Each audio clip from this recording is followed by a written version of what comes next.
merci beaucoup. Rafet na mashallah. أعوذ بالله من الشيطان الرجيم. بسم الله الرحمن الرحيم. عبس وتولى أن جاءه الأعمى وما يدريك لعله يزكى أو يذكر فتنفعه الذكرى أما من استغنى فأنت له تصدى وما عليك ألا يزكى وأما من جاءك يسعى وهو يخشى فأنت عنه تلاهى كلا إنها تذكرة فمن شاء ذكره كلا إنها تذكرة di fàttali la rek yéen sama mbokk yi dama leen di dégg rek taxaw ma leen yéenay ñaan c'est-à-dire l'éducation waaye yéenay ñan ñun ñooy groupe xam-xam c'est-à-dire la connaissance waaye lu tax yaru ndax yaru mooy taawu xam-xam ba ku nekk mën kaa jëriñoo bu leen ñu fontoo ndax boo yaroo te amoo xam-xam amul benn sens ndax yara ci kase ndax di bëy waaye tamit boo leen amee xam-xam te yaru woo leen amul benn sens ndax yara di ko lu la xañu du la ko may bu leen fàtte ni Yonent bi sallallahu alayhi wa sallam moo ne woon utlubul ilma walaw bi Chine uti leen xam-xam fii ba Chine moo dana leen ñoo jàngale Yonent bi sallallahu alayhi wa sallam moo ne woon talabul ilmi sàkku xam-xam fariidatun farata la ala kulli muslimin ci bépp jullit bu góor wa muslimatin ak jullit bu jigéen waaye kon jàng ngeen bu baax sax dafa fekk ne lu koy lekk ba yuuxu ak lekk na ko ba ne neem ma fiyee bu li ñor ñaw wax leen doo leen wax de il n'est jamais trop tard pour bien faire sama gaay xam-xam ak yar benn mënu see dem bàyyi sa morom kon nag baal leen ñu baal leen leen yàlla ñun ko nay tay ñoo jug di wax ci jamonoy tay uteeg lool li ñu mag ñi daan nettali ca na mu daan doxee démb Fassane naam dégg naa démb gone danaa respecté mag wute naa tey nga xam ne gone day toroxal mag te nag tey ndaw yu bëri bàyyi tuñ seen waar xam ngeen lu ko waral déedéet yoon ñi mag ñi xaaroon démb tey ndaw yi duñ fa jaar wax ngeen dëgg de ndax ndaw yu bari ñi ngi tay da seen bakkan ndax mënatu ñoo xaar ñun benn baat rek lañ soxla muy yaanamaar yaanamaar sama gaay dëgg-dëgg lu xew Sénégal tey doy na waar pourtant gaay waaju leen xëy di gon si leen aar yamuñu si de ñu ngi julli di saraxe ak di jàng saar waaye yàlla gëmul nelawul yal na la yàlla aar amiin kii nag yàlla dafa dogal li tax ma naka jàngal sóoratu Amar moom ci boppam dafa silmaxa message bu ma doon bëgg a joxe mooy gis nga bu muy ñëw xale yi xëy na sax dañu koo fàtte waxoon naa la ñu def benn geste mel ni ku koy jëw mais na da leen déranger ci biir mbooloo mi fekk ne nit ñàkk bët taxul nit moo dem mën a bañ a jàng daara ji bu fekkee am na ñu ko ci raw juróomi nit la juróom te amul ay bët kon nag ñu ñaanal ko yàlla bàyyi ko xelam daan naa ko wax ni ñii am bët bi si ñëwee kenn bi si ñëw seen waa kër mën nga leen yore ñun ñëpp te loolu yàlla dimbali na ko bu doon jaari at bi alxuraan di ko jàng ci benn façon danga naan kii xanaa alxuraan rek la mokkal kon nag loolu rek lañ doon wane pour wane ne xale yi war nañu mën a góorgóorlu bu fekkee kii moo amul bët mën a def yenn yitte yi masamalaat yow mi nga xam ne yàlla dala jox ñaari bët kon bu ko defee message boobu dinañ ko jàllale. solo ci àdduna xol moo koy gis du ay bët Youssou Ndour nee na bul ne xottutoo ko gis tey jii ñi ne xottutu du ñu gis ñu ëpp ñuy xool te du ñu gis gumba du dara. merci beaucoup. allez nous sommes accompagné li nga xam ne voici préfet. Nous sommes heureux de vous accueillir toujours souriant ce préfet. ñu ngi leen di dalal bu baax a baax a baax. bienvenue à vous. bienvenue fi nga xam ne mooy seen kër. Bienvenue, monsieur le préfet. Merci beaucoup. Monsieur le commissaire Bodian, nous sommes heureux de vous accueillir. Welcome. Hey, hello, monsieur Berchi. On est heureux de vous accueillir, accompagné du commissaire et de sa délégation nationale que vous venez d'exécuter. On a dit, dissipant les ténèbres, soleil sur nos terreurs, soleil sur nos espoirs. Dissiper est un verbe qui signifie faire tomber. Donc l'instruction fait tomber l'ignorance et l'obscurantisme. Le soleil est le symbole de la clarté amenée par les lumières de la connaissance et des savoirs. Ceux qui ont fait le premier hymne, les élèves venant des écoles coraniques, car cette cérémonie ne fait pas uniquement que les apprenants des écoles françaises, mais aussi les apprenants des écoles coraniques. Dans ce qu'ils apprennent, le premier verset qui est tombé n'est-il pas Iqra? Donc apprendre est une injonction divine. Injonction veut dire un impératif. Apprenez. Acquérez les lumières, éclairez-vous, faites développer votre pays.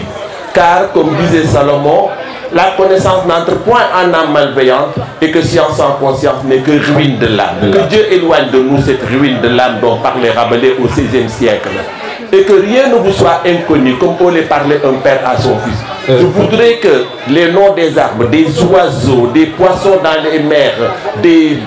paroles sacrées dans toutes les religions révélées, que vous soyez des gens qui les comprennent. Car la connaissance est claire, la connaissance illumine. Et ce monde vous appartient. Ce qui m'étonne dans cette délégation, c'est que c'est des Diens et des femmes. Et c'est un Diane qui tient le micro. أعوذ بالله من الشيطان الرجيم ربي قد آتيتني من الملك وعلمتني من تأويل الأحاديث فاطر السماوات والأرض أنت ولي في الدنيا والآخرة توفني مسلما وألحقني بالصالحين ذلك من أنباء الغيب نوحي إليك وما كنت لديهم إذ أجمعوا أمرهم وهم يمكرون وما أكثر الناس ولو حرصت بمؤمنين وما تسألهم عليه من أجر إن هو إلا ذكر للعالمين وكأين من آية في السماوات والأرض يمرون عليها وهم عنها معرضون وما يؤمن أكثرهم بالله إلا وهم مشركون أفأمنوا أن تأتيهم غاشية من عذاب الله أو تأتيهم الساعة بغتة وهم لا يشعرون قل هذه سبيلي أدعو إلى الله على بصيرة أنا ومن اتبعني وسبحان الله وما أنا من المشركين وما أرسلنا من قبلك إلا رجالا نوحي إليهم من أهل القرى أفلم يسيروا في الأرض فينظروا كيف كان عاقبة الذين من قبلهم ولدار الآخرة خير للذين اتقوا أفلا تعقلون صدق الله العظيم. أعوذ بالله من الشيطان الرجيم. بسم الله الرحمن الرحيم. سأل سائل بعذاب واقع للكافرين ليس له دافع من الله ذي المعارج تعرج الملائكة والروح إليه في يوم كان مقداره 50,000 سنة فاصبر صبرا جميلا إنهم يرونه بعيدا ونراه قريبا صدق الله العظيم. Monsieur le délégué de quartier, Monsieur le préfet, Monsieur l'IF de Guédiawaye, Monsieur le commissaire, Mesdames et Messieurs, les autorités, les enseignants, chers camarades, je me tiens ici devant vous avec beaucoup d'émotion, beaucoup de gratitude et beaucoup d'espoir. En ce jour spécial où notre quartier célèbre l'excellence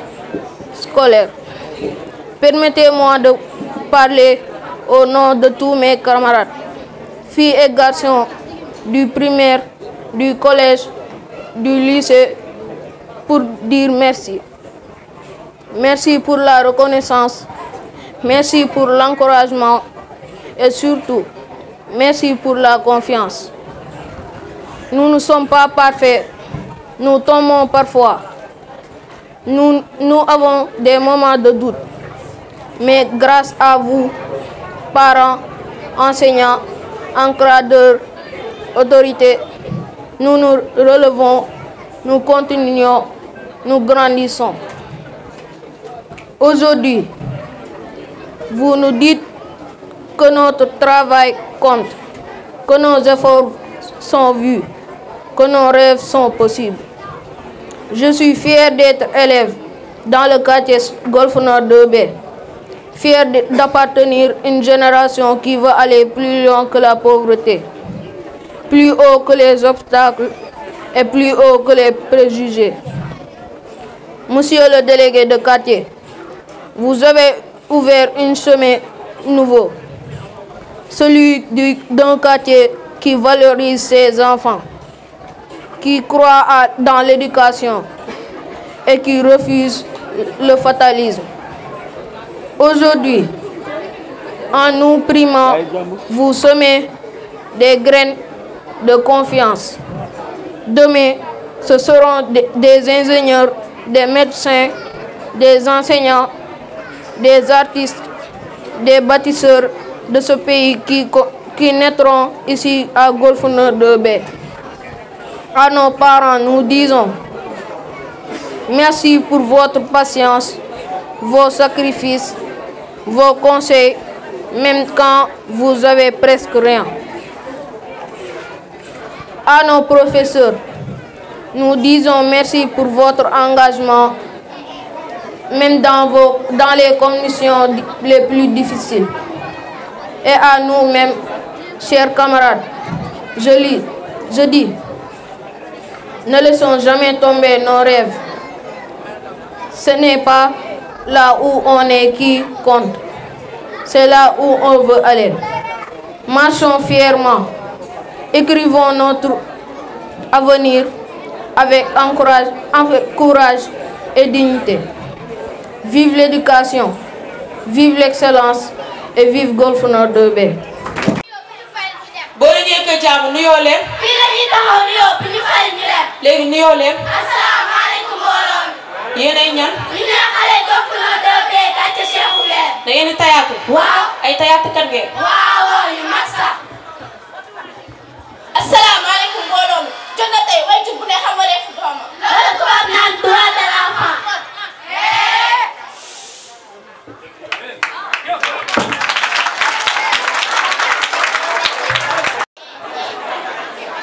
yow moom démb ba ma jaayee gisuma dara nga ñu góorgóorlu si ndox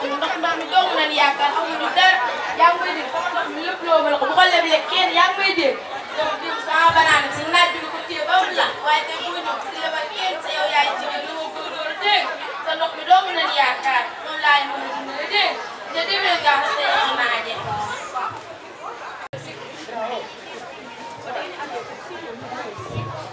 salaamaaleykum yaay. ngeen def ñoo ngi fi. yéen a ngi si jàmm. si jàmm bu baax. ñoo ngi góorgóorlu kay. laa bëgg di ngeen góorgóorlu ndax ëllëg ñu leen mën di leen tàgg yéen a may dégg. waaw loolu laa bëgg de. yaay fàtte naa la wax mooy tonton Cheikh Gueye délégué mooy organiser benn journée d'excellence ci quartier bi te day primer élèves yi. ah loolu moom neex naa dégg di. délégué bi yaa ma ko fay waay. waaye yaay man bee passé deuxième laa jëloon waaye bi baax naa góorgóorlu jéem a jël première du cent. loolu laa bëgg gis nga nit moom li nga bëgg da nga see bëgg da nga siy xeex ba mu jeex loolu laa bëgg de dégg ngeen da ngeen góorgóorlu. waaw góorgóorlu leen bu baax. waaye yaay tey ndekkiwuma te damaa xiif mbaa dinañ añ. xaaral léegi ma ñëw li jënti leen loo leen añee dem leen ngeen dugg si biir ngeen noppal. ñoo ngi àgg si biir. waaw def leen. maaleykum salaam maa wàcc na. kay. dañ si jàmm. si jàmm bu baax. ah góorgóorlu waa ana Balla. Balla de temps yi gis naa ko muy fréquenté benn xale bu góor. kooku da ko yóbbu ci sareet yi di ko yóbbu ay star di ko influencé muy def yóbbal. waaye bàyyi ko ba mu fekkoo bi xam ne nit ñu baax ne sax nit ñu baax ne waaye bàyyi ko ba mu fekkoo bi dina xam ne lépp dëgg la. nii la xale bu jigéen dangay dimbale sa yaay moo gën jàng mi amul benn sens ñooy nii amuñu fu ñu romb nit ñi diñu xool loolu baaxul dégg nga. waaw ay góorgóorlu sama xool tali bi nit moom boo nekkee nii dangay am fu la dégg nga jox ma xaalis bi. ada dugg si biir na noppal. waaw kanam na goon. salaamaaleykum. waaw délégué. Oustaz Camara. maa jël ndox. léegi def. yéen si jàmm. ah yéen moom doxe leen naaj de. naaj bi de tàng na waaye man damaa yor fii lu ma leen jëndal a galas xale yi laa xam ñu wàcc sax. ah yéen doxe leen naaj wàllu doolal seeni tànk.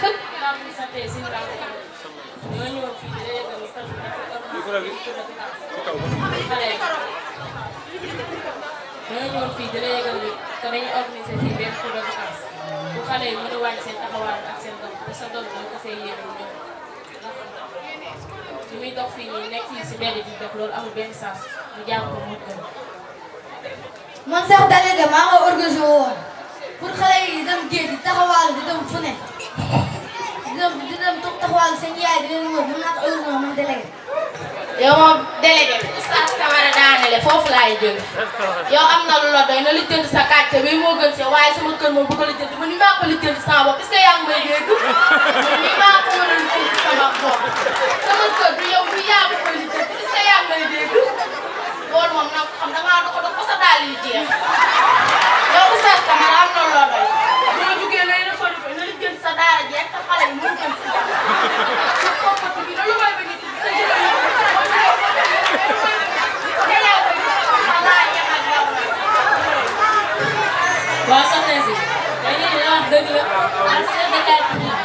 benn cours de vacances. pour xale yi mën a bàyyi wàllu seen taxawaayu bi. yow moom xaw ma bàjjenu gox na xaw ma tàntay gox waaye am na lu la doy. est-ce que yaa ma jël sama xale yi bu ñu bàyyee jaay ndax yaa ma jël ma leen dina joxoo ma loo ma joxale ma kon nag bu ma wax loo yaa ngi may dégg xam nga lan la sax yow am na lu la doy na lu jënd sa xaw ma bàjjenu xaw ma tàntay gox na xaw ma loo doon man am na lu la doy sama kër bu yéene ma ko lijjanti mu nii maa ko lijjanti sama bopp est-ce que yéen a ngi may dégg bu baax falaayam ak yow wax ji li ko guddal ko gàddal moom samay doom jànguñu tey jànguñu suba jànguñu di ginnaaw suba yéen lan la ñu jël seen bëri rek teg ko sama doom ji ay yéen lii bu ko jigee waa jaaw ay ba ma koy wax a jee ay yéen dimbale leen ma xam la wax ji li ko guddal ko gàddal damaa bëgg leen jub jub leen man daa bi leen lu may def noonu laa ko gisee jub leen waaye bi loxo lay naccee ñooy dem laa yéen a lakkal rek jël seen bët yeeg seen lii teg ko sama doom bi laa yéen a lakkal rek. sama yaay day wax. te su ma see ñu dem dafa la fi bëgg. sama yaay damay dóor ci sama mag bàyyi ne taxaw. te su ma see du la def dara. mooy sama yaay damay dóor booy. te su ma see ñu dem si. ñu dem. salaamaaleykum. maaleykum salaam. Tuwaan. Bal. waaw. ngeen def. yéen a si jàpp. waaw. Tuwaan sànq di ko laal nga ne nga sigi pour mu dem ci si pele. kii yaa ngi leen di dimbale ñoom dama pauvre su añee duñu reer suñu reer duñu dee yow solo par fi nga jàpp xale di leen influencer ku bon ki ma doon yow moom da ngaa ñàkk jom soo paree suñu añee duñu reer suñu reer duñu dee ba pare nga bëgg a àndal ku bon ki lii moom saa dina ko dégg. macha allah. waxu démb nag mooy sama waxu tey yéen a ngi may dégg waaw nag j'espère que man duma si delluwaat ngeen di nelaw nii rek xanaa du tey ngeen waroon pare. tey la tey. waaw. kaay leen ma yeddi leen bala ngeen a dem boo leen demee ngeen concentré ci seen i fooy seen yoon nekku ci ñeneen yi yéen a ngi may dégg ngeen wàcc njibbi laa leen sant yéen a ngi may dégg tàllal leen nag ma ñaanal leen yàlla rek yàlla sàmm yàlla musal leen ngeen réussir ci seen jàng bi dem leen te ñëw. maa ngi dem. tey de primaire élèves yi lu commencé CI ba CM2 bu primaire leen. loolu moom neex na di moo tax ñu war a góorgóorlu. waaye lan mooy primaire. primaire mooy élèves yi jël meilleure note yi leen récompenser ay cadeaux. li may wax tey nii jàngoo nooy xamee luy primaire. man de dama si bokk. doo si bokk kay. salaamaaleykum. maaleykum salaam. yow naa ma sonn pour dab leen naka la ngeen dab leen. dégguñu la. man waxuma loolu de. examen bi tey de damaa jaxase ba kenn xamul. man de wax damaa jaxase ba prof bi buñ ko tiimee dañuy daaw. yow moom jaxase loo man ndax attan nga naare te man moom attanuma naare. bu fàtte man dama am ay noon nag. yow da ngaa faale say noon. ay yéen am leen rusukaay ngeen am jom taxaw fii naan ay naare avant naare am leen tuuti jom ngeen révisé mën a teral seen yaay man sax maa ngi dem seen jotaay bi. yaa xam demal. wax ji man waxuma loolu de mën na dem gee te dafa tàng. hee bàyyi mu sedd suñu yaay daf ñoo ne suñu wàccee rek ñibbi si buñ taxawaalu. xanaa gisoo asamaan si neexul mën nañoo taw te foofu fuudu bi fekk. yow moom waxuma ak yow bu ñu waxee nga yaa Seydaalu te yaa fi gën a bandi. yaa moom ku moom xaal bi rek nga bàyyi buum bi te ngaa rek ne. nañ dem gee wax nga dëgg.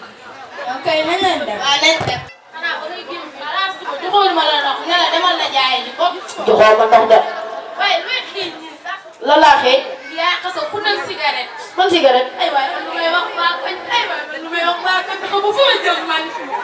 yaa xasoo ku nekk cigarette ay waay lu may wax waa koñ bi ñu ko ba pare mu boole sax cigarette ay waay man fu ma jëm wala man xam fu ma koy waxee jee. waaye yaay lii la la nii. xanaa lan ma doon wax pëy ni nag sa baal la jaay. wala sànq oustaz Kamara jóge ak délégué ak bàjjenu gox lu ne wax naa leen ay waay man fu ma koy waxee jee ay dama leen di yaa li yëpp yaa ko teg sa bopp boo ñu bàyyiwoon ci école ba ñuy jàng comme suñu morom yi lii yëpp du la dal suñuy dem di jaay suñu morom ñëpp la ñuy gis ñu boot seen saar dem di jaay bi ñooñu gënuñu ñun dox nañ ba kenn xamatul lan la ñuy dul lii yëpp moom yaa ko teg sa bopp.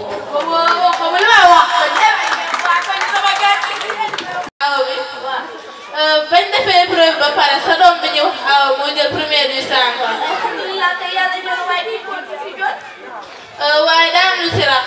bañ defee épreuve ba pare daan nag ay waa classe am dem géej. nettali yow de nettali woo ma jàpp ki ñu àndal moo tax nee naa leen bàyyi leen ki ñu dëggal bopp. waaye yàlla ak dogalam mu des fa. dogalu lan.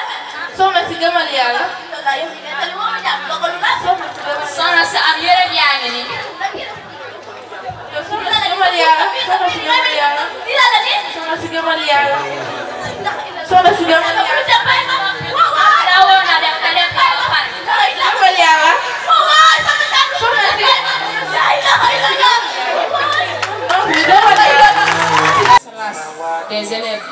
2025 man Ima Camara maa koy jox cadeau de félicitation kon ndaw yi jiim leen roy suñu maam Ngoné Diop pour mën a teral seen papa ak seen yaay. asalaamaaleykum mbooloo maa koy jox Ngoné Diop te moo jàng ba mel nii fexe leen yéen moroomam yi ngeen jàng ba mel nii. demul géej yaayam li mu ko wax moom la def dem ba jàng am ay diplôme am ay lépp te ñu war kaa félicité maa jël cadeau bii di la félicité. tey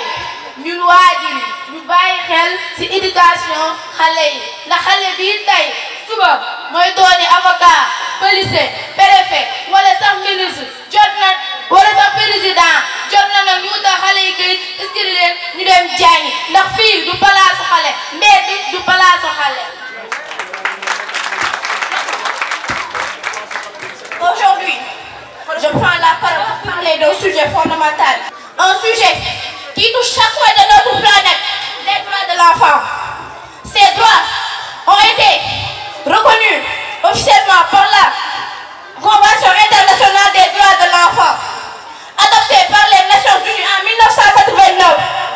Depuis, le monde s'est engagé à respecter et défendre les droits de chaque enfant, sans distinction de couleur, de religion, de nationalité ou de condition sociale. Également d'aller à l'école et d'accéder à une éducation de qualité, les exposant souvent à des conditions dangereuses. Dans de nombreux pays en développement, les familles vivant dans la pauvreté extrême et envoient les enfants à travailler pour subvenir à leurs besoins. Chaque enfant a le droit d'être protégé, aimé, écouté et respecté, peu importe où il vit. Chaque enfant mérite une vie digne, une éducation et des soins et un avenir. Défendre les droits de l'enfant, c'est construire un monde plus juste pour tous. Assoy ndax ñun ndaw yi ñoo yore réew mi ëllëg kon yéen waajur yi bàyyi leen xel ci ndaw yi. La parole au maître d'œuvre de cet ouvrage, il s'agit du primus inter pares de ce quartier. Cette expression latine désigne le premier parmi ses semblables. Les gens vous ont élu pas parce que vous êtes le plus beau ni le plus connaissant, mais parce que vous êtes le plus disponible. Et c'est cette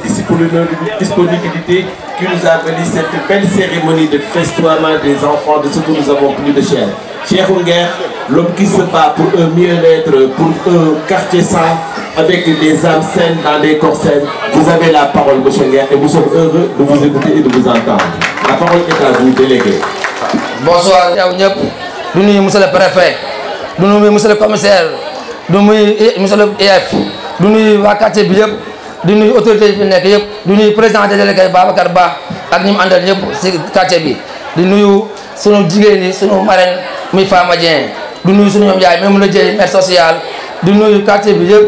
di nuyu di leen ziar di nuyu sunu waajur yi di nuyu imam Ahmed Camara imam Kedam Kebe ak imam Camara Diaw ak notable Cheikh Mbaye nga mooy parrain tey bi macha allah moom xam ne vraiment jàmbaar la kenn mënu ko fay l'infatigable Cheikh Mbaye moom la merci ñu koy sant di ko gërëm si taxawaayam si quartier bi vraiment bu paree na ko rek pour parce que dañoo neex pare na rek parce que sama xarit la parce que dafay travailleur la nekk jàmbaar nekk ingénieur yamul si loolu rek saa yu xëyee da jël baleem di nettoyer di arroser di defar jardin bi di defar lampe yi lépp moo si jàpp vraiment tey journée tey bi tablette xale yëpp moom moo ko jënd chaque jour sa setal day génne moyen génne alalam vraiment ñu koy sant di ko gërëm di nuyu may sunu maire sunu marraine Fama Dieng vraiment gis nañ taxawaayam tamit wax dëgg yàlla si éducation bi bu jiite 3500 élèves CROUS kooku vraiment du caaxaan bu dëggee si koñ bi nekk directeur CROUS jiite ay 3500 élèves kon kooku vraiment fierté la si Guédiawaye fierté la si quartier Golf Nord 2 ñu bëgg tey élèves bi tey xale yi nekk si quartier bi ñu roy référence mel ne nii ay kilifa nañ ak ñu mel ñoo xam ne aussi ñu roy le préfet le commissaire autorité fi nekk yëpp xale yi exemple leen loolu moo woo leen tey invité leen pour ñu roy leen parce que ñii xale jàng demul ko fay amul prix kon ñu moo tax initiative bi nga jël ko dañoo toog xalaat rek ak comité quartier bi ñu ne pourquoi pas ñu def initiative sur journée d'excellence primer les meilleurs élèves du quartier ñu toog noonu xalaat ko rek fa yàlla def si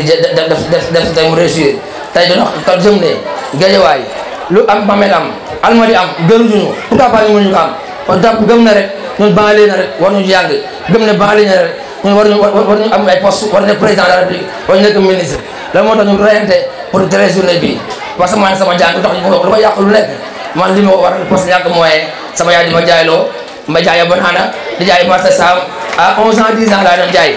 di ma metti ma trop moo tax loolu moo rayante dama nekk xale bu ndaw amay rakk yu góor amoo moyen sama yaay di ma ñëw may di ma jaayloo ay 4 ans C1 ba CM2 ma jël table di jaay dama jax sama jàng tey COP laa bàyyi COP mais imagine tey bu doon jamono yii la amul ay moyens comme sama doom yi am kon man war na yàlla parce que xam naa ne am na intellectuel ba am intellectuel mooy ay ministre ay président mais am intelligence ba am ñun intelligence moo de 3 ans ñu defar quartier bi mel xam nga loolu intelligence la bu may réaliser quartier bi 3 ans kon xam nga loolu am na solo waaw wax dëgg yàlla aussi pour woon tey bu amoon ay moyens am ay niveau tey bu woon na moom président de la République mën nañu ko nekk parce que gars yi ëpp ñuy xalaat ëpp ñuy xam-xam seulement que rek intellectuel bagage intellectuel amuñu ko mais ñu sant bu baax a baax vraiment suñu yaay yi vraiment jàmbaar nañ ay noonu ñëw dund si famille bu pauvre mu metti ñuy daan dool di xëcc ba tey yàlla def sutura ñu sant suñu yaay depuis xale ba léegi mu yor ñu mu metti trop di ko sant di ko gërëm di sant suñu waajur bu baax a baax di sant vraiment wax dëgg yàlla suñu frères yi suñu sœurs yi di wax ne wax ji nga bañ a guddal en tout cas di sant élèves yëpp vraiment ngeen jël ay référence déwén dana bëgg na déwén xale yi ngeen góorgóorlu seen morom fu ñu toog nii ren ñu jox la ay cadeau de primé yéen ñu nekk si biti yi amu leen moyen yooyu ba ñu mën a egg fii déwén ngeen rayante ba amay moyen bu mën toog fii déwén dana bëgg ngeen xale ngeen premièrement est-ce que déwén pare ngeen pour toog fii yéen xale yi après bi ngeen not après instant pare ngeen loolu dana bëgg déwén ngeen rayante ba amay meilleur na ba amay moyen pour mën toog fi sa morom toog parce que lii nii première édition la rek chaque at yi gën a yokk kon lay ñaan ngeen gën a góorgóorlu gën a jàppante fonk seen waajur bi fonk nag instant bi mooy seen kilifa yi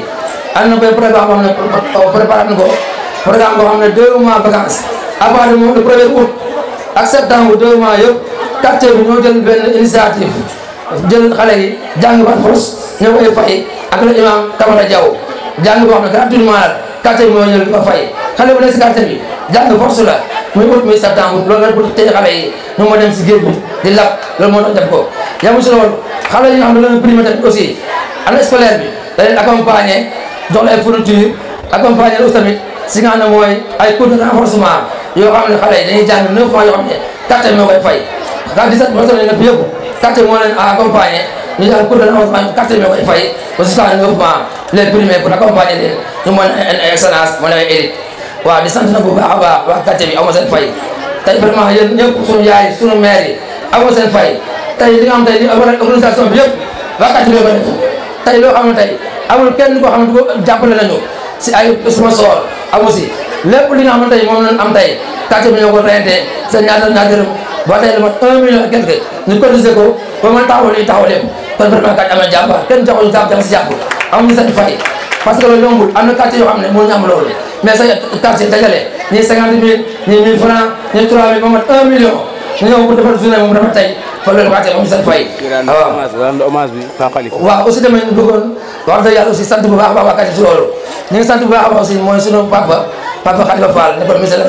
ministère de l'éducation mu gën a àdduna le 25 mai passé papa exemplaire la woon doon dimbale si koñ bi doon def social muy papa Khalifa Fall nekkoon papa boo xam ne ñu koy ñaanal yàlla xaaral àjjana yàlla bu ñu doon tax bu jigéen lu bëri jàppale ko si quartier bi tey ñu bëri ñu ay préfet ñu ne ay enseignant ay professeur grâce à lui ñu bëri tey nekk na quelqu'un grâce à papa Fall ñu koy sant bu baax di sant doomam day kebe vraiment moom tamit sama tawaay jiw yëpp moo ko defar nekk jàmbaar nekk transformateur nekk si quartier bi mooy day kebe ñu koy sant di ko gërëm vraiment moom ñu jàppale si kër bi indi ay jus indi lépp ñu koy sant di ko gërëm di sant ñëpp daal di sant wax dëgg yàlla sunu yaay Mama Dieye di sant Mbaye Dieng nekk bu jàmbaar la moom tamit nekk jugee ba Turquie indi ay marchandises am ñu ànd si liggéey mooy jaay ak li nga xam ne mooy mouchoir ak couche original ñëpp la bëgg Sénégal ñëpp day ko utiliser xale la mais am na jom ñu ànd liggéey mu nekk jàmbaar dafa bëgg jàppale ko di utiliser mouchoir yi di utiliser couche yi ndax am na njariñ ñu ngi sant ñëpp di gërëm ñëpp parce que préfet ñu ngi taxaw na bu wax ak comité central maa ngi leen di sant aussi sama waa ñu di gox yëpp di leen nuyu di leen ziar di sant Awali di sant Yassine di sant Ndao Diop amoo seen fay ku leen liggéey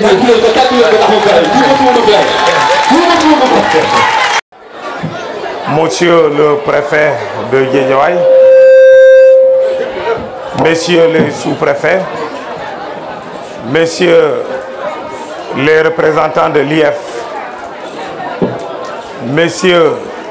et dames les délégués de quartier, les notabilités religieuses et coutumières, mes hommages, Madame la marraine, honorables invités, chère population de Golf Nord 2B. maa ngi leen nuyu bu baax a baax di leen ziar di wone sama bégte di ñëw teewee bi ndaje alhamdulilah rabil alamin sama ñëw nekk naa kontante bu mag a mag a mag ndaxte juróom-ñaari weer ca gannaaw ñëwoon naa fi ma ànd ak délégation bu takku bi nga xamante ne ci laa bokkoon suma chef sûreté urbaine bu Guédiawaye bokkoon na ci commandant corps urbain ak chef de la BER ak yeneen alkaati di ci sant bu baax a baax autorité yi nga xamante ne ñoo nekk ci gox bi ñu mel ni délégué de quartier yi ak yeneen kilifa yi nga xamante ne ku lim juum ñu mel ni Sebor ci këram la ñu amee teewaay bi loolu bokk na ki li nga xamante ne mooy police de proximité te seen gox bi nga xamante ne dafa am réputation bu kawe réputation bu rafet seen jëw rafet na bokk ngeen ki ñi ma jëkk tàllal seen loxo loolu bokk na ki li nga xamante ne mooy police de proximité ma gaaw ñëw daje yéen xam seen soxla ndaxte police de proximité mooy jege population yi am une écoute attentive mais di faj seen soxla saa yoo leen ko soxlaay foofu la ñu teg suñu baaraam foofu mooy suñu taxawaay te taxaw nañu taxaw bu dëgër police de proximité bi mu ngi dox te lu war a continuer la te tey jii li ñu ràññee moo di quartier bi également dafa am benn vision bu kawe bu rafet par rapport à l'avenir lu koy firnde moo di ñi nga xamante ne ñi ñuy primé tey ndax seen xam-xam ndax seen xarañ ci jàng gis nañu sketch yi nga xamante ne yi ñu déroulé fii li leen jiitu moo di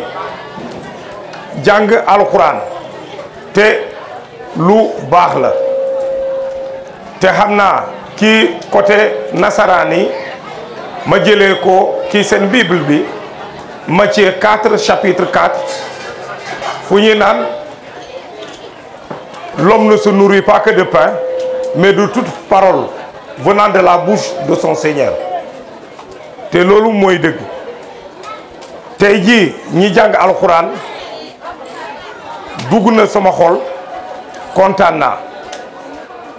ñi nga xamante ne mooy troupe théâtrale yi wone nañu des facettes de la vie mais ñi nga xamante ne ñi ñànk de seen gox bi wone nañu ci seen gis-gis bu rafet bi moo di wone xale yi ki wàllu jàng mooy def suñu barrière de l'obscurantisme mooy ñàkk xam loolu mooy ubbi ay bunt yu bëri ci li nga xamante ne mooy yóbbu beeg ci kaso nañ ci yàlla musal xale yi bu ñu jàngee dañu am xam-xam dinañu jëriñ seen waajur yi dinañu xam fu ñu war a teg seen tànk te am na ci sketch bi lu ñu wone ki ñi nga xamante ne dem ba ci géej ba leneen di ci am mauvaise fréquentation yi ci am ba finalement ay agression ay usage de la drogue lu mel ni loolu mais xam-xam mooy lépp moo tënk lépp fi ngeen teg seen baaraam mooy yenn dongo daara yi yenn élèves yi continuer leen ci loolu xëy na am na ki yenn ay préfet am na ki yéen ay docteur ay magistrat ay futur commissaire central yu Guédiawaye ndaxte commissaire central bu Guédiawaye tur bi Guédiawaye la waaye maa ngànk côté Pikine ak Kër Massar donc nekk na barab bu yaatu mais seen barab bii sant naa ko gërëm naa ko ki seen engagement bi seen engagement citoyen bi nga xamante ne yomb na accompagner te duñu leen bàyyi gannaaw seen tànk suñu tànk seen mbagg suñu mbagg ba ci kanam jërëjëf. salaamaaleykum maa ngi nuyu ñëpp di commencer ci nuyoo bi monsieur le préfet du département de Guédiawaye di ci teg le commissaire de la police centrale de Guédiawaye di ci teg monsieur le sous-préfet de Sam Notaire di nuyu également adjoint sous-préfet Sam Notaire di nuyu madame la chef de département de la famille di nuyu le représentant de l'IEF di nuyu monsieur le maire di nuyu bépp notable boo xam ne mi ngi ci quartier bi waaye fàttewuma imam yi fàttewuma oustas yi fàttewuma parents yi fàttewuma enseignants yi nga xam ne ñoom laa fi fekk tey donc di commencer di kontaan bu baax ci distinction bi nga xam ne def nañ ma marraine événement bi ma ci jaajëfal autorités yi nga xam ne ñoom ñoo ko décidé waaye tam message bi may am pour jox ko élèves yi rek mooy tey ñoom la ñu primé mais nañu jàpp ne nañu gën a góorgóorlu ndax tamit prime bi dañu ko def pour encourager leen parce que seen moroom yi tey mën a xool ci ñoom xam ne tey bu ñu leen primé ëllëg ñoom tamit ñu bëgg ñu primer leen waaye tamit may lancé waat beneen message jëmale ko ci parents yi di leen wax ne ku ci nekk rek na gën a farlu ci xale yi ndax xale yi toog tey ñu leen di jox prime ñoom ñooy nekk monsieur le préfet mi toog ëllëg ñoom ñooy nekk monsieur le commissaire bi toog ëllëg ñoom ñooy nekk madame la directrice bi taxaw di wax ak yéen wala ñoom ñooy nekk sax monsieur le ministre bi nga xam ne jombu leen wala sax un président de la république est parmi nous donc loolu moom moo tax may lancer un message ci parents yi di leen wax ne nañu gën a góorgóorlu ci xale yi di leen jaajëfal di wax ne fête bi nga xam ne tey dañ ko def bëgg naa mu nekk ay ati at yoo xam ne dafay permettre tey xale bu nekk rek day wax déwén bëgg naa bokk ci fête bi déwén bëgg naa ñu primer la parce que source de motivation la dina tax tey dinañ bàyyi géej gi comme ni ko sketch bi wanee léegi dinañ bàyyi yi nga xam ne moom mooy àndandoo yu bon yi mais dinañu bàyyi également futilité yi nga xam ne si la ñuy nekk ñu gën a concentré wu ci jàng bi ndax xale yi ñoom ñooy avenir u suba di jaajëfal ñëpp di gërëm ñëpp di leen sant wasalaam. Tout le monde, moi c'est Aïssatou Djigo, première adjointe de la commune de Sam Notaire et représentante des jeunesses de cette commune. Je m'en vois ravie d'être aujourd'hui invitée pour représenter toutes les autorités et mes camarades, monsieur le maire, aussi les jeunes de la commune. Merci. Oui, nous sommes heureux, nous aussi, de vous accueillir. Madame la mairesse, nous sommes à cette première édition de cette fête qui fête l'excellence. Alors, quel conseil vous donnez à nos lauréats? Je suis fière de vous et je vous encourage à continuer sur cette lancée parce qu'il n'y a rien de mieux pour une jeunesse que l'éducation. L'éducation est tout notre avenir et ça construira, Inch'Allah, notre futur. Merci Madame la mairesse, nous avons été heureux de vous accueillir, Madame Djigo. maa ngi leen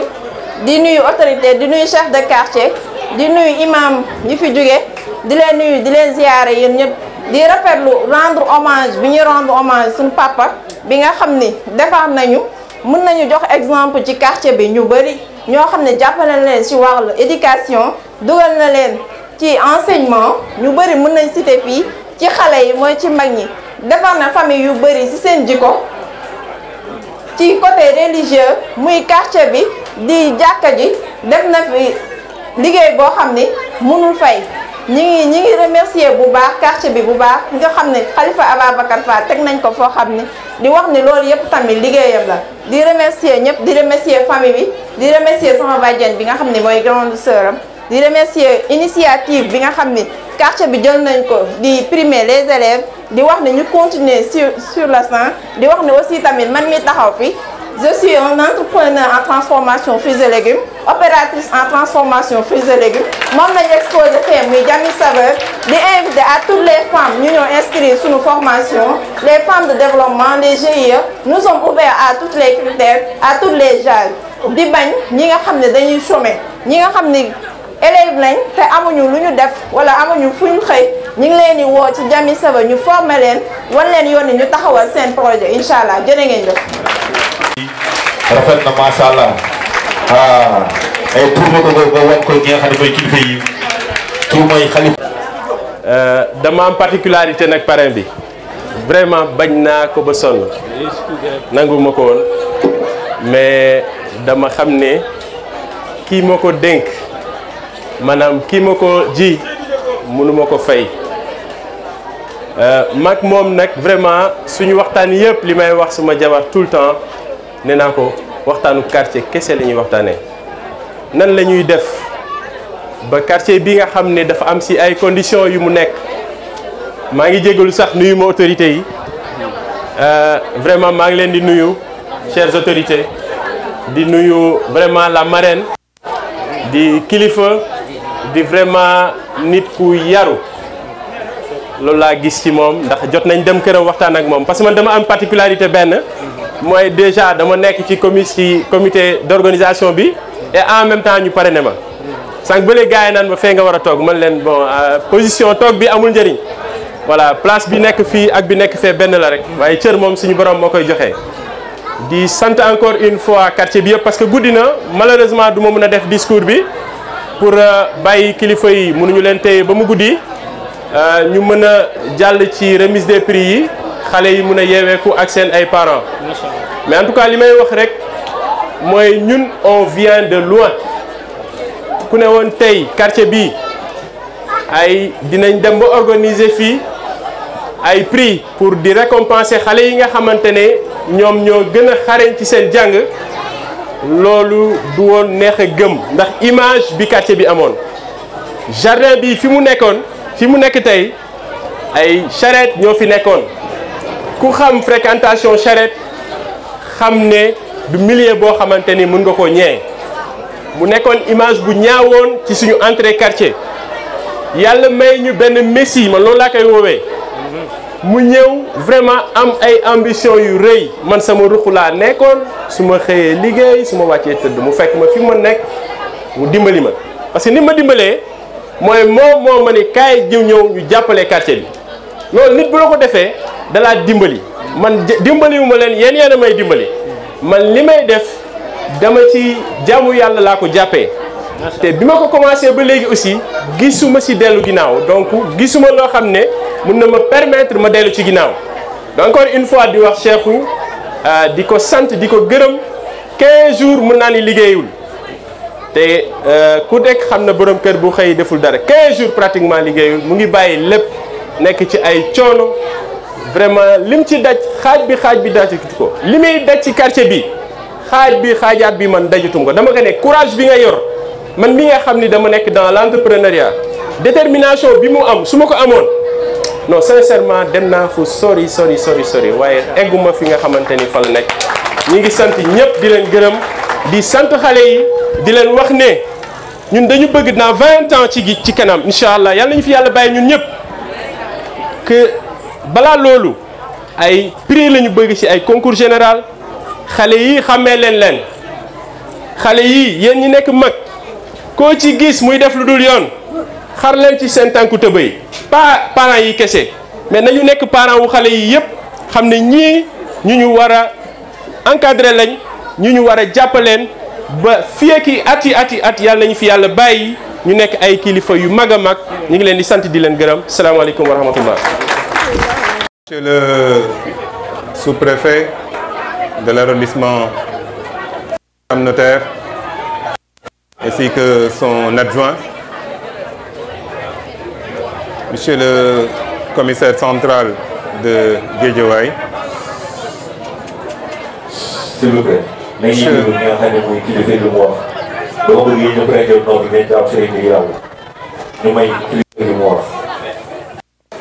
Monsieur le représentant du maire de la commune de Sam Notaire,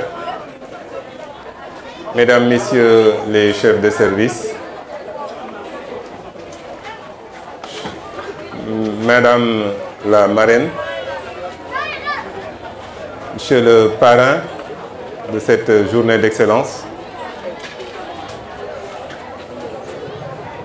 messieurs les délégués de quartier, notabilités religieuses et coutumières, chers habitants du quartier de Golfe Nord, chers invités en vos titres qualité, c'est avec un réel plaisir et un honneur véritablement de venir participer à cette activité qui est en fait une journée d'excellence.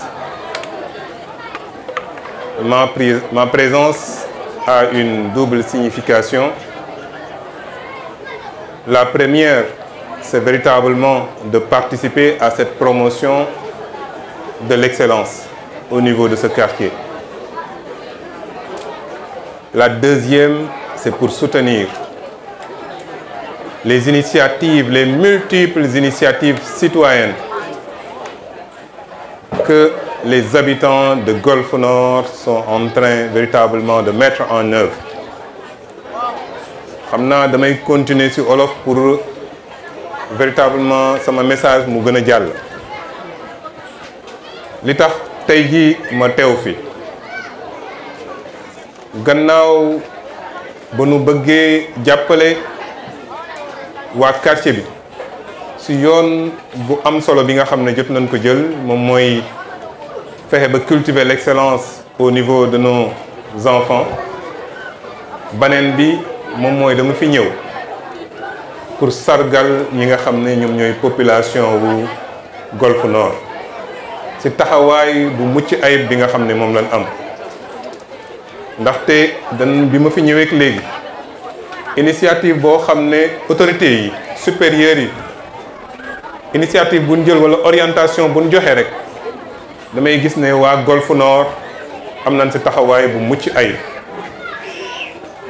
ma tàmbale ko ci li nga xam ne moom mooy setal bi nga xam ne monsieur le président de la république santoon na ko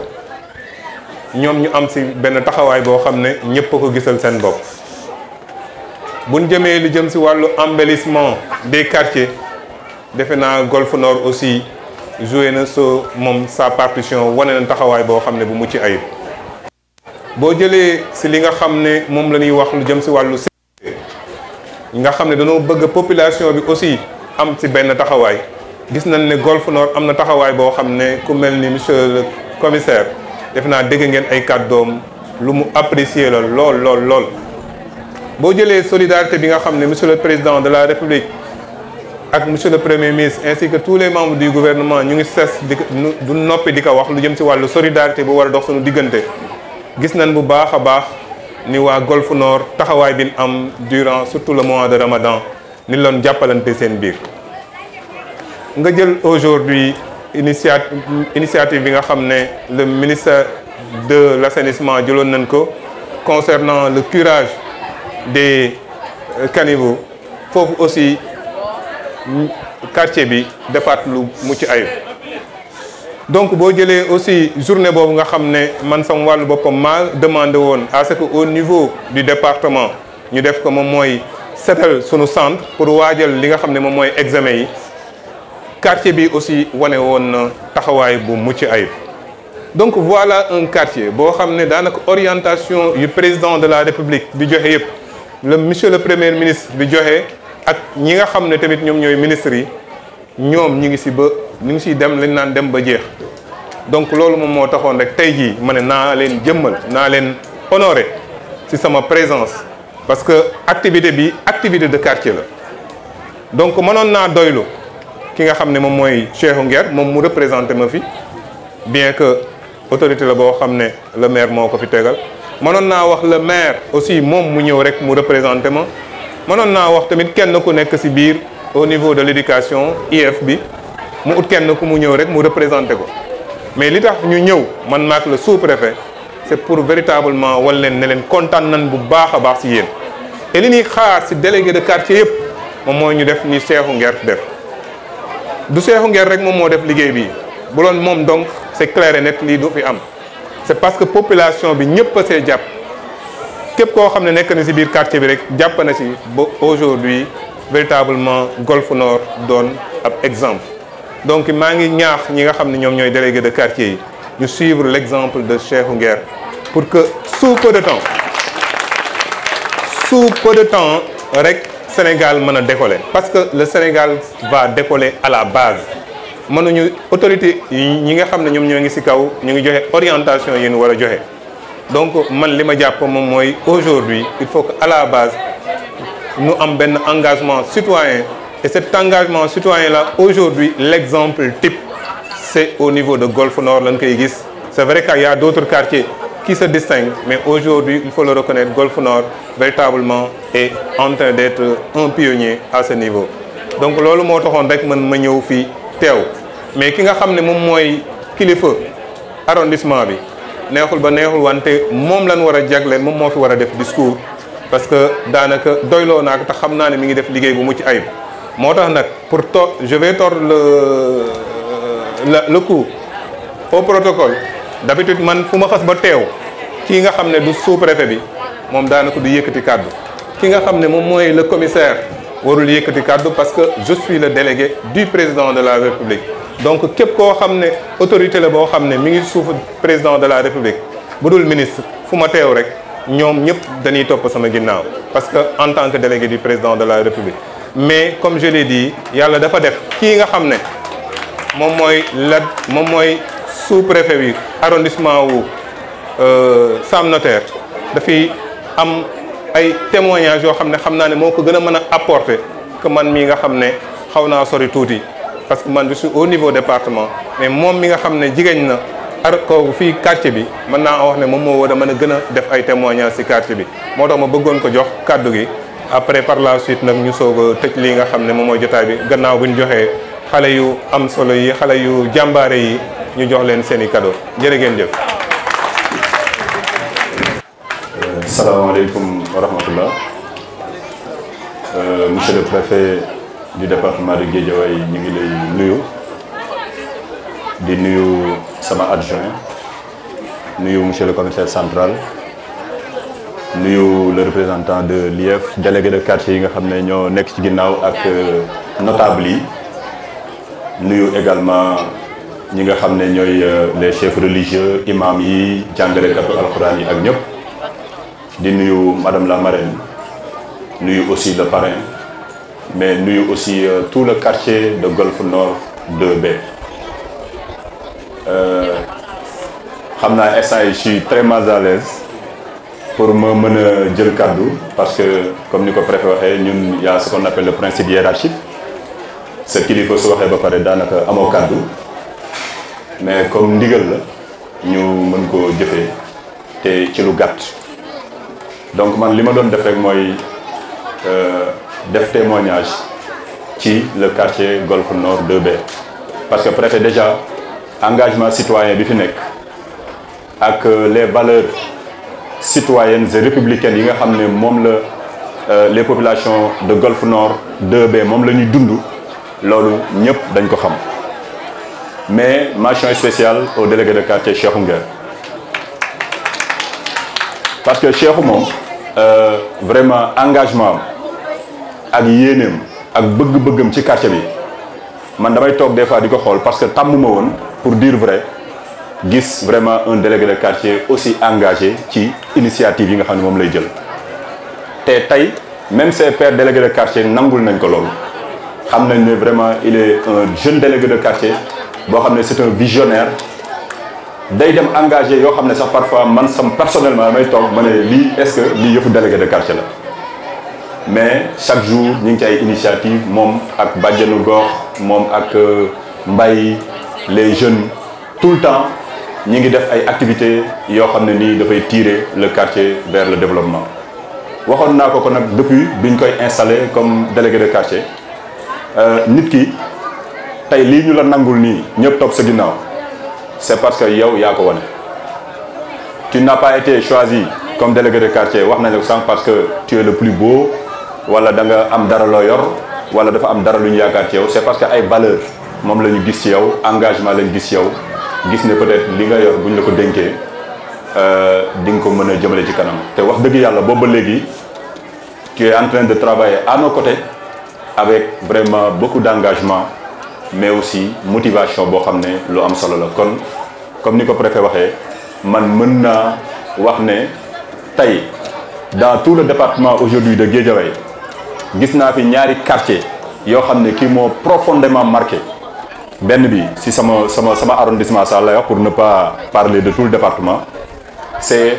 au niveau de la commune de Sam Notaire, c'est le quartier de Cheikh Nguer Golfe Nord 2B. Au niveau de la commune de Golfe Sud, il y a le quartier Unité 4 avec une association très active Prodev 4. Nous également, c'est à l'image de Golfe Nord 2B. Ils sont en train de faire un travail remarquable. Comme Cheikhou, nous les féliciter, de l'encourager, de manifester toute notre disponibilité. Wax na lepp lo engagé toute initiative bo développer yow ak sa wa quartier dinañ ko and ak yow bamu mat monsieur le préfet soo ma ko mayee fi may jeexalee mooy sànq troupe théâtrale bi jàll nañ am na message yu ñu lancé man mu marqué ma li ma ci bëgg a wax rek mooy dañoo nekk ci réew boo xam ne nekk ci benn parti boo xam ne ci réew mi boo xam ne léeg-léeg nit ñi seen loxo jotul seen ginnaaw parfois pour ñu mën a réunir toutes les conditions pour seen doom dem école sax des fois day nekk jafe-jafe mais comme man à chaque fois li may wax mooy bu am benn parent boo xam ne sa néew doole wala sa ñàkk koom dafay tax nga sacrifier sa avenir doom gis nga tey ñi ngeen di gis peut-être le préfet le commissaire madame la marraine le parrain sama adjoint les délégués de quartier kilifa yëpp kenn ku ci ne tey bu fi toogoon di nettali son histoire les gens vont se demander kii nan la def ba egsi fii c'est parce que dafa amoon chance moo am ay waajur yoo xam ne dañu comprendre ne nekk nit ku nite nit koo xam ne dañ lay tàggat pour nga mën a doon ëllëg dara dépendrul ci am-am du ki baayam am wala ki yaayam am kooku rek forcément moo war a réussir kon les situations sociales précaires duñu fatalité duñu loo xam dañ koy dund ba keroog ñu dem ci bàmmeel kon retenez vos enfants à l'école soññu leen ñu jàng mais soññu leen également ci yar ak teggin parce que man loolu lay wax tout le temps lépp lu la yàlla mën a may ci àdduna xam-xam bi lu mu rëy rëy lu mu sori su la yàlla xañee yar ak teggin rek xamal ne mayu la dara donc li may wax xale yi na ngeen góorgóorlu ngeen jàng mais na ngeen xam ne am na ko wax sànq l'enfant doit être considéré comme un patrimoine commun du doomu Masamba wala doomu Mademba mais c'est l'enfant de la communauté tey ñun ñëpp dañ ci am responsabilité xale bi su génnee dem école c'est la responsabilité de l'école ba keroog muy nekk école ba keroog mu fay génn c'est les enseignants c'est la directrice c'est peut-être le principal ak ñi nga xam ne ñoo fa nekk mais xale bi su génnee école di dem ci kër ga di ñibbi ci kër ga ci yoon bi lay jaar avant moo yegg kër ga diggante boobu noonu kan moo fa nekk c'est la communauté war nañu jël le relais pour que xale bi ñu toppatoo ko di ko jàppale ba mu yegg këram su yeggee këram foofu la ñuy wax le cercle familial donc c'est des niveaux de socialisation yi nga xam ne xale bi ay étapes la yu muy jaar fenn fu ci nekk nag xale bi waru fa wéet dañ ko war a taxawu dimbali ko ngir suba li ngeen di wax sànq ba léegi mooy relève mooy xale yi nga xam ne ñoom la ñu yaakaar suba ñu nekk préfet nekk gouverneur nekk ministre nekk directrice commissaire ba nekk président de la république il faut que xale yooyu ñun ñëpp ñu taxaw tem jël suñu yitte ak suñu kàttan ak suñu bët ñu teg ko ci ñoom ñu ànd ak yar ànd ak teggin ànd ak xam-xam pour que suba liñ leen war a mën a dénk ñu mën ko yor donc Cheikhou loolu nga nekk di créer parce que tey suñu présence parce que la psychologie de l'enfant dafa nekk loo xam ne nii jàngalekat yi xam nañ ko tey xale dafay gis nit mu def la royukaayam tey peut-être y a parmi les enfants yi nga xam ne ñoo toog fii am na koo xam ne mi ngi gis madame la directrice jàkkaarloog moom ne tey kii mooy nekk sama référence mooy nekk sama modèle moom laay xool lu mu def moom laay def ni muy toogee sax peut-être moom laay toogee bu nee nii sax damay def nii c'est parce que xale moo mel noonu il y a quelqu'un d'autre koo xam ne la tenue peut-être du commissaire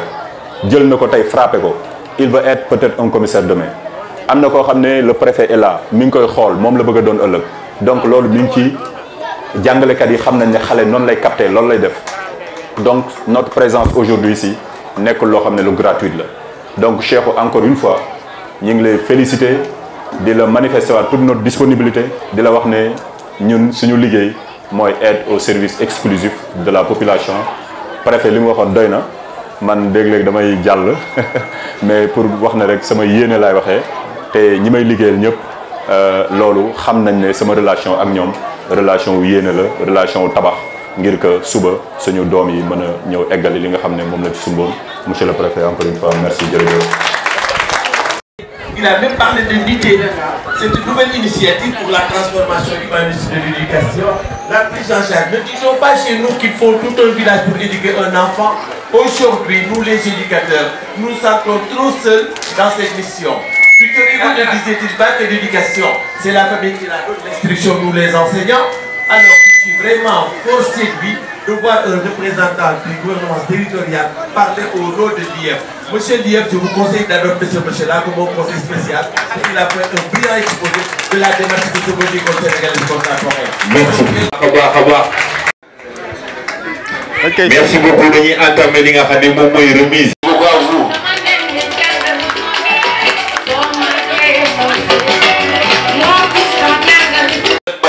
dañuy jox ki nga xam ne mooy monsieur le préfet mu joxal li nga xam ne moom mooy prix bu ngeen tàccu ak bu baax. li nga xam ne moo nekk ci sac bi am na tablette ci biir sac bi am na li nga xam ne moom mooy ay cahier sac bi lépp li nga xam ne mooy matériel bu mu soxla ah. 65 ki ngay jox prix mi ngi tudd monsieur le préfet monsieur le sous-préfet. Le directeur en même temps professeur bi nga xam ne moo doon jàngee fii ci Limamoulaye ana parent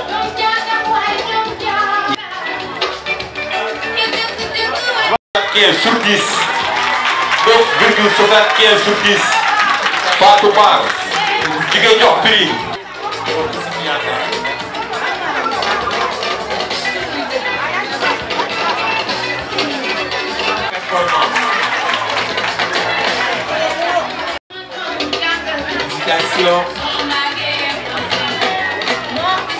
Merci beaucoup. Monsieur le préfet Diatta.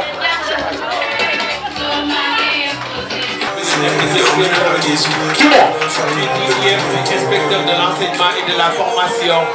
Ce que Cheikh Nguer a fait, c'est pour vous, monsieur l'IEF. On a compris aussi votre participation. Ma fille, nous sommes fiers de vous.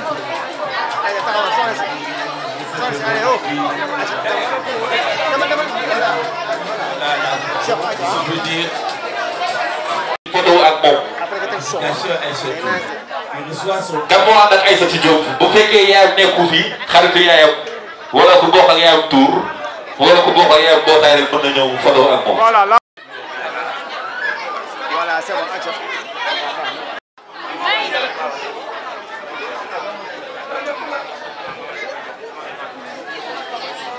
ah kii mooy doomu Imam Kamara Diaw.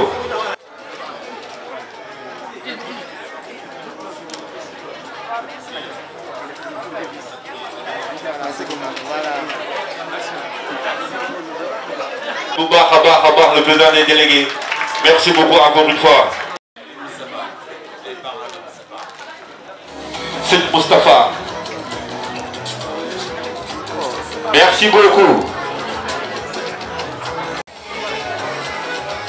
Merci beaucoup à vous.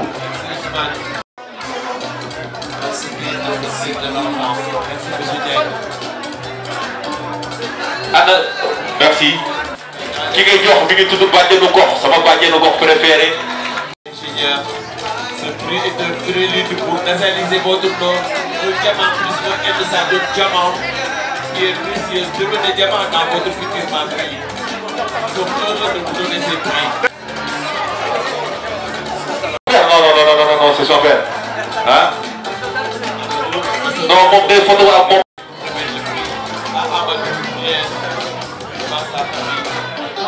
Ça c'est le docteur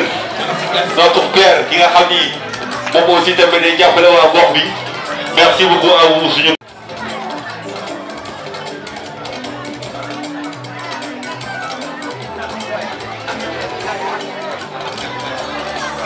aussi tamit mi ngi foofu.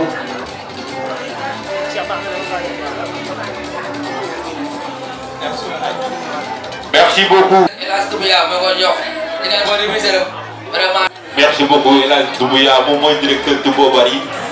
xaaju élèves yi Timbo Bari la ñuy jàngi macha allah kon yaa ngi encadré élèves yi merci beaucoup à vous monsieur. merci beaucoup.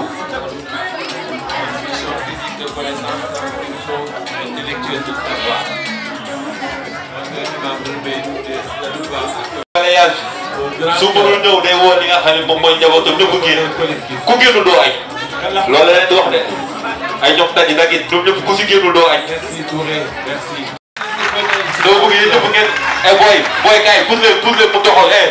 cameraman yi pour leen ñëpp gis ko kaay booy doxal def nii kii joxuñu ko pour jàng déedéet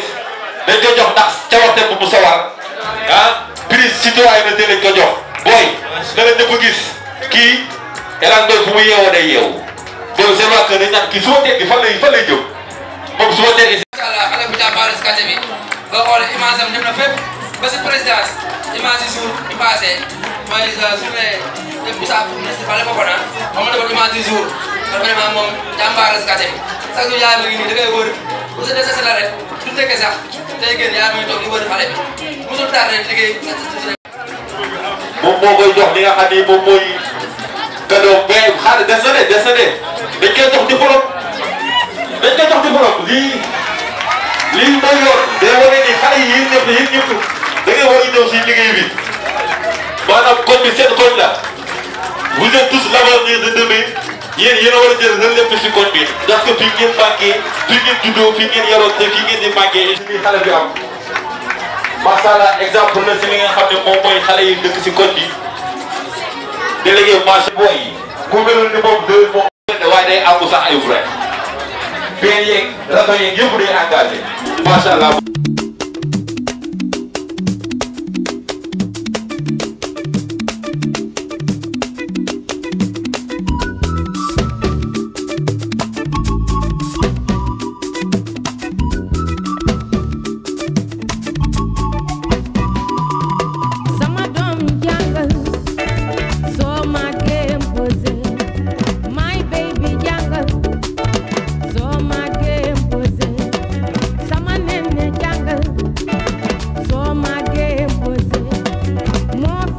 Jangal